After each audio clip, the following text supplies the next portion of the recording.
Hello everyone. After the successful drafting of the frock, let us move ahead and do something for the young boys. Let us make a draft for a shirt for the young boys.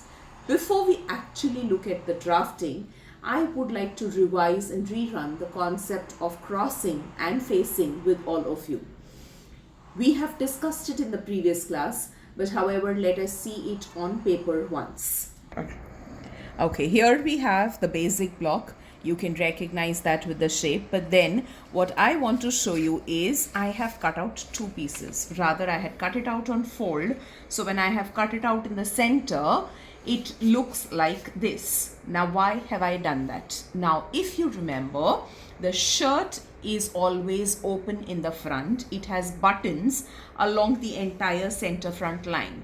So if we are going to do the draft like this, exactly along the center front line on both the pieces, and when I try to put it together and put buttons on the edge, there won't be any adequate space.